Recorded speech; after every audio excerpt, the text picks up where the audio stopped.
Right, guys, she's just arrived in there literally a few minutes ago. I've paused it so we can actually catch what she's saying. Let's see how good these immigration plans really are. I haven't got much hopes for them, as my video said earlier, and I expect most of you won't either, but we'll listen to it and go over what she has to say.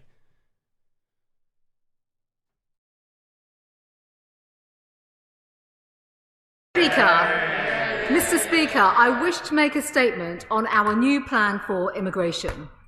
The government has taken back control of legal immigration by ending free movement and introducing a points-based immigration system. We are now addressing the challenge of illegal migration head-on. I'm introducing the most significant overhaul of our asylum system in decades, a new comprehensive, fair but firm long-term plan. Because while people are dying, we have a responsibility to act. People are dying at sea, in lorries and in shipping containers, having put their lives in the hands of criminal gangs that facilitate illegal journeys to the UK. To stop the deaths, we must stop the trade in people that cause them. Our society is enriched by legal immigration. We celebrate those who have come to the UK lawfully and help build Britain. We always will. Since 2015, we have resettled almost 25,000 men, women and children seeking refuge from persecution across the world, more than any EU country. We've welcomed more than 29,000 close relatives through refugee family reunion and created a pathway to citizenship to enable over 5 million people in Hong Kong to come to the UK.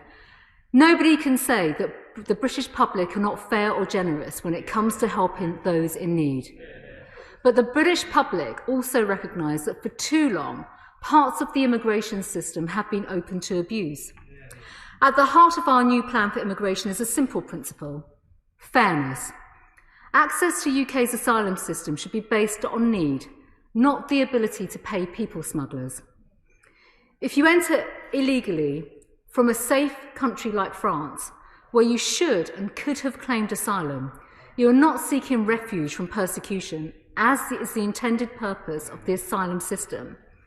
Instead, you are choosing the UK as your preferred destination, and you are doing so at the expense of those with nowhere else to go. Our system is collapsing under the pressure of parallel illegal routes to asylum, facilitated by criminal smugglers. The existence of parallel routes is deeply unfair, advancing those with the means to pay smugglers over those in desperate need. The capacity of our asylum system is not unlimited, and so the presence of economic migrants, which these illegal routes introduce, limit our ability to properly support others in genuine need of protection. This is manifestly unfair to those desperately waiting to be resettled in the UK, and it is not fair to the British people either, whose taxes pay for vital public services and an asylum system which has skyrocketed in costs, now costing over £1 billion this year. There were more than 32,000 attempts to enter the UK illegally in 2019, with 8,500 people arriving by small boat in 2020. Of those, 87% were men, 74% were aged between 18 and 39. We should ask ourselves, where are the vulnerable women and children that this system should exist to protect? The system is becoming overwhelmed. 109,000 claims are sitting in the asylum queue, 52,000 awaiting an initial asylum decision, almost 3/4 of those waiting a year or more. 42,000 failed asylum seekers have not left the country despite having their claim refused. The persistent failure to enforce our immigration rules with a system that is open to gaming by economic migrants and exploitation by criminals is eroding public trust and disadvantaging vulnerable people who need our help, which is why our new plan for immigration is driven by 3 fair but firm objectives. First, to increase the fairness of our system so we can protect and support those in genuine need of asylum. Second, to deter illegal entry into the UK, breaking the business model of people smugglers and protecting the lives of those they endanger. Third, to remove more easily from the UK those with no right to be here. Let me take each in turn, Mr. Speaker. First, we will continue to provide safe refuge to those in need, strengthening support for those arriving through safe and legal routes. People coming to the UK through resettlement routes will be granted indefinite leave to remain. They will receive more support to learn English, find work and integrate. And I will also act to help those who have suffered injustices by amending the British nationality law so that members of the Windrush generation will be able to obtain British citizenship more easily. Second, this plan marks a step change in our approach as we toughen our stance to deter illegal entry and the criminals that endanger life by enabling it. Many illegal arrivals have travelled through a safe country like France to get to the UK, where they could and should have claimed asylum. We must act to reduce the pull factors of our system and disincentivise illegal entry. For the first time, whether people enter the UK legally or illegally will have an impact on how their asylum claim progresses and on their status in the UK if that claim is successful. We will deem their claim as inadmissible and make every effort to remove those who enter the UK legally, having travelled through a safe country first, in which they could and should have claimed asylum. Only where removal is not possible will those who have successful claims, having entered illegally, receive a new temporary protection status. This is not an automatic right to settle. They will be regularly reassessed for removal and will include limited access to benefits and limited family reunion rights. Our tough new stance will also include new maximum life sentences for people smugglers and facilitators, new rules to stop unscrupulous people posing as children, and strengthening enforcement powers for Border Force. Third, we will seek to rapidly remove those with no right to be here in the UK, establishing a fast-track appeals process, streamlining the appeals system and making quicker removal decisions for failed asylum seekers and dangerous foreign criminals. We will tackle the practice of meritless claims which clog up the courts with last-minute claims and appeals, a fundamental unfairness that lawyers tell me frustrates them too. Because for too long, our justice system has been gamed. Almost 3/4 of migrants in detention raise last-minute new claims, challenges or other issues, with over 8 in 10 of these eventually being denied as valid reasons to stay in the UK. Enough is enough. Our new plan sets out a one-stop process to require all claims to be made up front. No more endless, meritless claims to frustrate removal. No more stalling justice. Our new system will be faster and fairer and will help us better support the most vulnerable. Mr. Speaker, our new plan builds on the work already done to take back control of our borders, building a system that upholds our reputation as a country where criminality is not rewarded, but which is a haven for those in need. There are no quick fixes or shortcuts to success, but this long-term plan, pursued doggedly, will fix our broken system. We know, Mr. Speaker, that members of the opposition would prefer a different plan, one that embraces the idea of open borders. Many of them were reluctant to end free movement, with members opposite on record as having said that all immigration controls are racist or sexist. And to those who say we lack compassion, I simply say that while people are dying, we must act to deter these journeys. And if you don't like our plan, where is yours? This government promised to take a common sense approach to controlling immigration, legal and illegal, and we will deliver on that promise. The UK is playing its part to tackle the inhumanity of illegal migration. And today, Mr. Speaker, I will press for global action at the G6. I commend this statement to the House. I now call the Shadow Home Secretary, Nick Thomas-Simmons. Thank you, Mr. Speaker, and I'm grateful to the Home Secretary for her statement and for advance sight of it. The Home Secretary said in her statement that the asylum system is broken, and she talked about a persistent failure of the rules. They are stark admissions for a Conservative Home Secretary whose party has been in power for 11 years. 11 years. And the truth is, we've seen Conservative failure across the board. The Home Secretary mentioned the Windrush generation, whilst this government presides over a compensation scheme that its own figures show has only helped 338 people. And then there's the asylum processing system that's appallingly slow. The share of applications that received an initial decision within 6 months fell from 87% in 2014 to just 20% in 2019. And it's no point blaming others. This is the fault of Conservative ministers and a failure of leadership at the Home Office.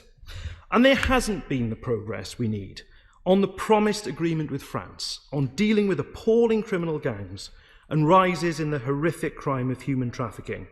And yes, the government policy is defined by a lack of compassion and a lack of competence. And I'm afraid the plans outlined by the government today look like they're going to continue in exactly the same vein.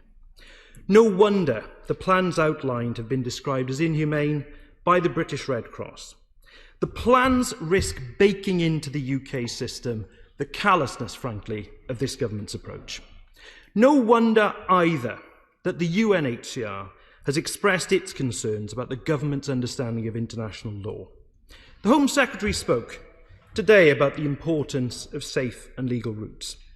Yet the resettlement scheme was suspended and the DUB scheme was shamefully closed down after accepting just 480 unaccompanied children rather than the 3,000 that were expected. I mean, the Immigration Minister continues to shout at me. He can't hide from the government's record of the last 11 years. And the government looked the other way last summer. Rather than help children stuck in the burning refugee camp of Lesbos, they turned the other way. And at the same time, these changes risk making the situation even worse for victims of human trafficking, as it would be even harder to access help in the UK, helping criminal gangs escape justice. Ministers have abolished the Department for International Development, the very department that helped address the forces that drive people from their homes in the first place: war, poverty and persecution. And not only are government plans lacking in compassion, they don't even have the competence to explain how their plans would work. A central part of the measures briefed out by the government rely on new international agreements. And yet the Home Secretary couldn't mention one of those agreements that have been concluded this morning. Sources close to the Home Secretary have briefed out ridiculous, inhumane schemes, such as processing people in the Ascension Islands over 4,000 miles away, wave machines in the English Channel to drive back boats. And when the government briefed out plans recently for Gibraltar and the Isle of Man, they were dismissed within hours.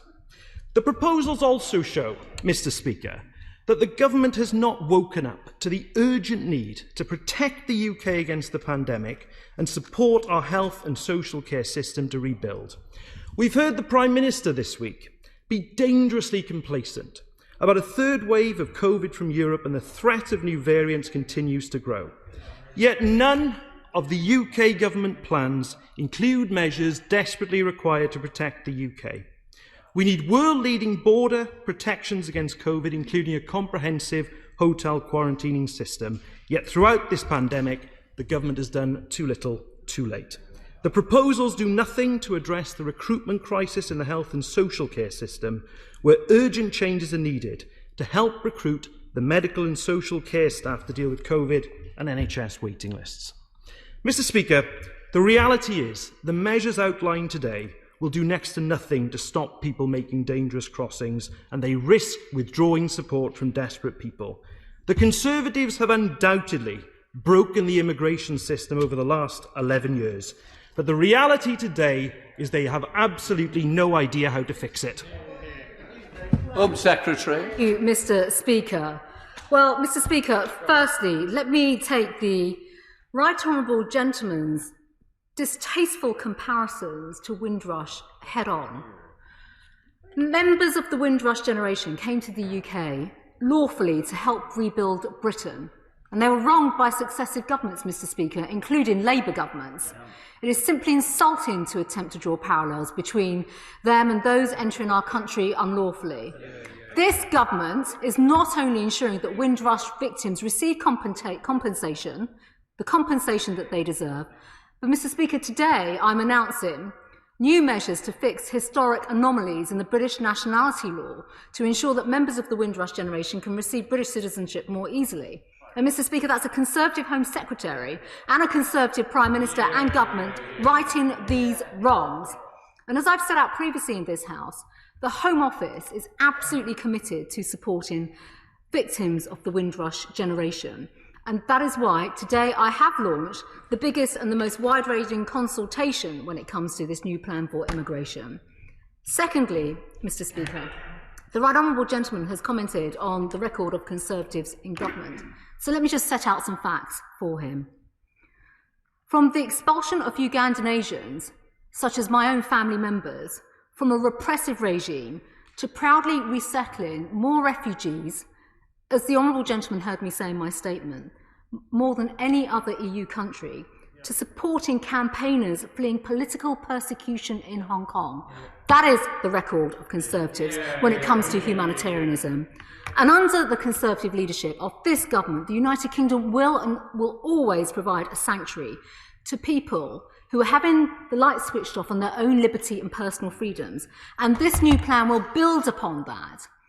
Now, thirdly, I am quite astonished, in fact, Mr. Speaker, the tone of the Honourable Gentleman's comments, repeatedly suggesting that we just turn a blind eye to people attempting to come into our country illegally, people that are being smuggled in small boats, in the back of lorries.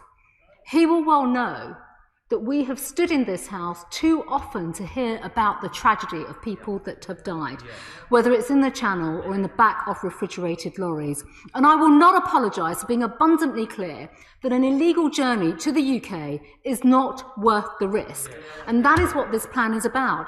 It is about tackling illegal migration, protecting lives, and of course, alongside that, creating new routes. Finally, the Right Honourable Gentleman accuses me and the government of lacking compassion. He accuses me of taking an inhumane approach. Now, I would just suggest politely to the Right Honourable Gentleman that he should not really resort to personal attacks of that nature. As someone, and my own family in particular, that understands what oppression is like and fleeing persecution and sought refuge in the United Kingdom and has successfully, like millions of others, rebuilt their lives. But I do think that lack of substance is not surprising because there are no plans on the party opposite to fix the broken system. And in fact, I understand last night, Mr. Speaker, the Labour Party's response to my plan was very much to look at my plan. So what I do suggest is that as long as they are devoid of a plan of substance, they themselves are defending a broken system that is encouraging illegal migration and supporting criminality, defending a system which is enabling an established criminal trade in asylum seekers, causing human misery, a system which is disregarding the world's most vulnerable, elbowing women and children to the side, a system which is resulting in, as I have seen far too often, the tragic loss of life. The family of 5 drowned on their way to this country, our country, only last year. The 39 victims in Purfleet found dead in the back of a refrigerated lorry only in 2019. That, Mr. Speaker, is inhumane. And if the Honourable Gentleman and his party is prepared to be associated with that criminal trade in asylum seeking and human misery, then he is the one that lacks compassion. And it's not a position that we will take, and I will not be complicit in defending the indefensible on that basis. Finally, Mr. Speaker, it is quite extraordinary to hear from the Honourable Gentleman and the party opposite lectures about our border when it is still the official Labour Party policy to maintain and extend free movement rights as per their party conference motion. In effect, Mr. Speaker, to have open borders. We are the only party prepared to tackle this issue of illegal migration, show compassion to those who are being trafficked in the world, and create safe and legal routes so that we can help to save lives. Let's go to Sean Bailey. Sean. Thank you, Mr. Speaker, and I welcome my right honourable friend's statement because... Right, you can shut your mouth. Well, did she actually say anything there of any substance, or anything that she hasn't actually said before? I mean, she went on about her love for multiculturalism, which is kind of expected from the Tories at this point, but nothing she said there is any different to what she said before, and what was that, nearly 2 years ago now? Well, not quite that, about a year and a half, year and 4 months or something like that. Literally nothing. Moaning about people's freedoms, though, abroad is something that I take particular issue with, because look at our freedoms, or the fucking lack of them. Where are they? You know what I mean? She got no fucking idea what she's talking about. She's sitting there saying about other people's freedoms while they piss all over ours from a great height. It's just incredible. It really is. And Labour, talk about making it easy for her. Wow. They spent more time moaning about the borders in relation to coronavirus while saying they want them open to any Tom, Dick and Harry that floats across the channel or can get here any other way they can. That's the opposition. Or should we say the Tory party as well, because they're all one and the fucking same at the end of the day. It's like the BBC and CNN. But yeah, her plan to smash the people doing this, sending them over here. At the end of the day, you're never going to do that. Because they'll always do it. They'll always send people over here. People will always risk it. People will always break the system. They say that 8,500 come over last year. Probably closer to 80,000 come over last year. They only caught 8,000 of them. The rest of them floated over here and got in. That's what it will be.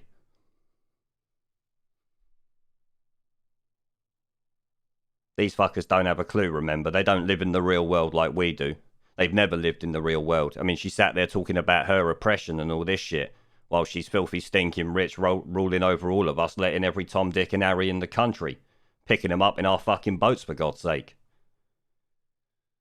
You couldn't make this shit up. A normal person who lives in the real world wouldn't be able to stand there and say that shit, because they'd know how stupid it makes them look.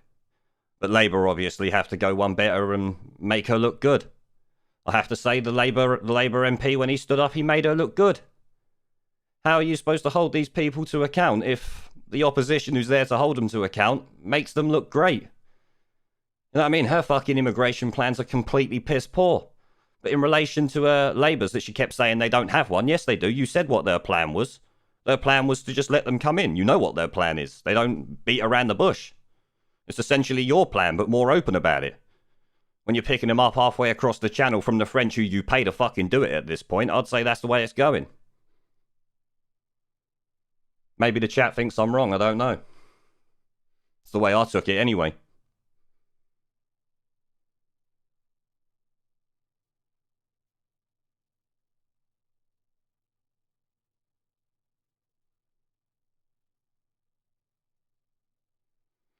George, no, they've got no interest in that. At the end of the day, they're only interested in how many they can ferry over. Like I said, they don't live in the real world. They wouldn't understand real problems if they come and smacked them in the face. It's much like the media. The BBC are the same.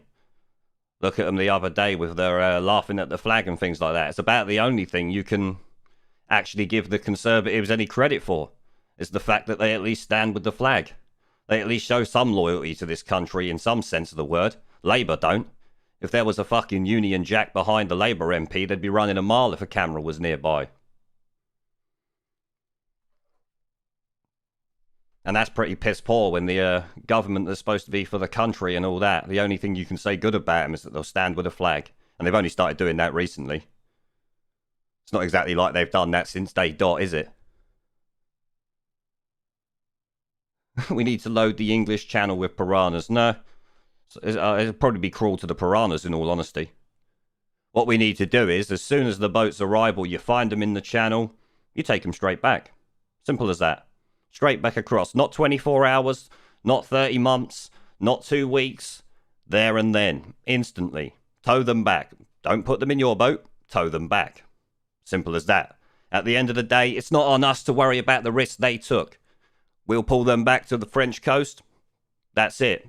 Shit, we could even be generous, stick them in a boat and we'll sail them back to any other country that will happily take them. But just don't bring them here. That's how you stop it. That is the only way you stop it. There is no other way to stop it. I'm sorry, it doesn't matter whether you like it or not. It's the only way to do it. You stop them coming, full stop. Doesn't matter how they arrived. See you later. If you come over here illegally, you're done. Obviously, with war-torn countries and things like that, I struggle to figure out how you're going to get over here legally from there, but there's laws that say we have to accept that, so I suppose the Tories will have to accept that, though they don't really care about laws at the moment, so why should it matter for them? But definitely when it comes to illegals, there's no argument except for send them back. Nothing will stop it except for that. You have to send them straight back. But, yeah, the Tories won't do this. Let me tell you now, they will not do this. Never will they do this. Yeah, war-torn France doesn't count. It really doesn't count. If France is war-torn, then we're war-torn. And we're under a dictatorship, so why the fuck would they want to come here anyway? At the moment, we got less fucking freedoms than the people of North Korea. Actually, we're on par with them. You'll get fined or arrested for trying to leave the country. I'm pretty sure that's what happens in North Korea. I don't know, because obviously I haven't been there, but I would assume.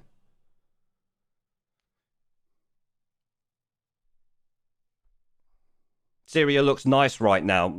You might be right. It's probably got less restrictions on its people than we have. Not sure I'd want to go there still, but an argument could be made that they actually have more freedoms than we do.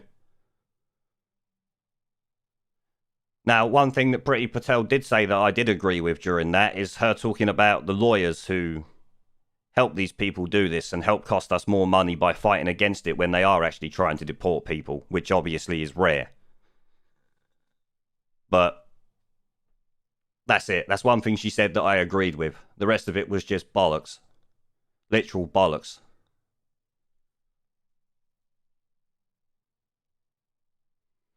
Scott said he's missed his firstborn arriving this weekend. What, because of the restrictions? If so, that's fucking bollocks, mate. I wouldn't have that. I really wouldn't. It's bang out of order. North Korea has more border controls than the UK. Yeah, okay, we'll give them that. We'll give them that.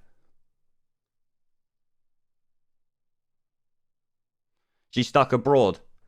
Fucking hell. That's bang out of order, mate. I couldn't imagine that shit. Maybe we need to get you a little boat out. What do you reckon, chat? We'll get him a boat out. We might all need a boat out at this fucking rate. You got the immigration situation going on where they're just flooding the country. And then you've got banning us from leaving. You're already banned from seeing your family, seeing your friends, opening your business. What next?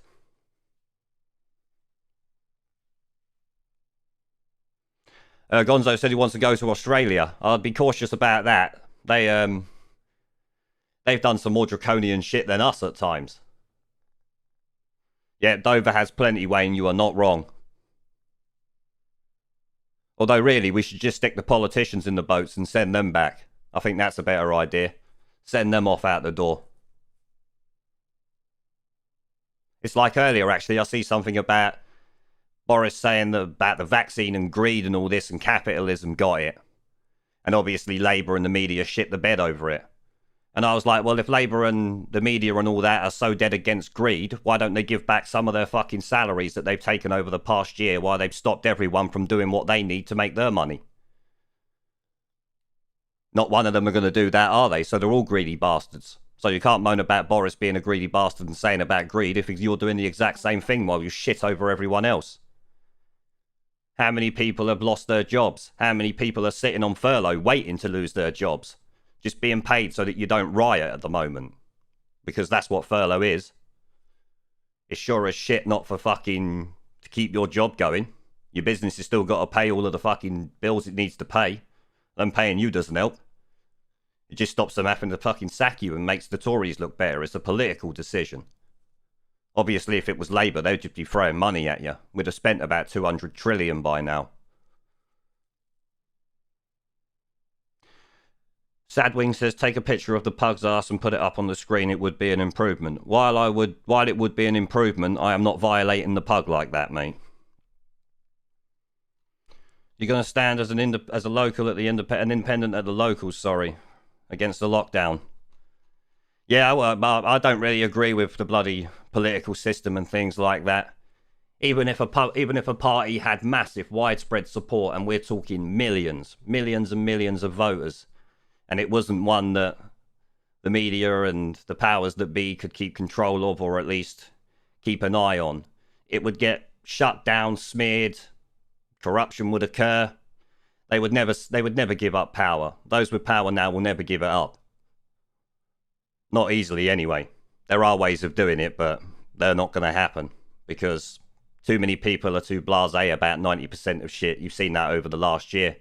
They don't give a fuck. They'll just let people ride roughshod over everything and bollocks to it. Hopefully we'll be alright in the end is their approach these days.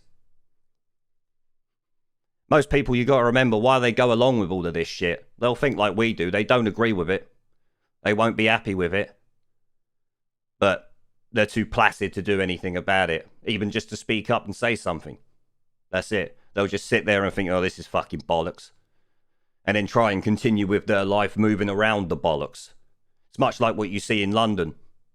Constantly, people are just too busy with their own lives to pay attention to what's going on to someone 2-3 doors up the street. You know what I mean? Community out the window. You just got your own life to deal with. And that's it.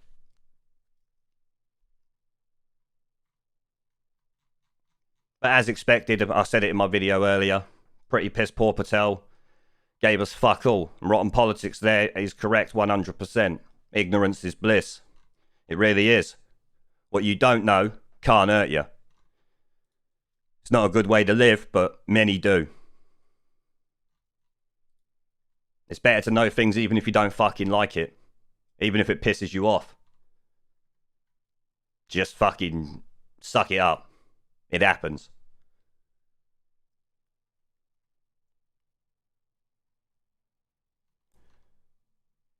But right, guys, that's going to be it. I was just wanting to stream that and bring you that. I've got some videos to make. They've passed some more bullshit and they're trying to do some more bullshit. So I need to call that out as well. Thank you, everyone who's joined the stream today. Thank you for all the likes, comments, and all of that. I'll catch you all later on.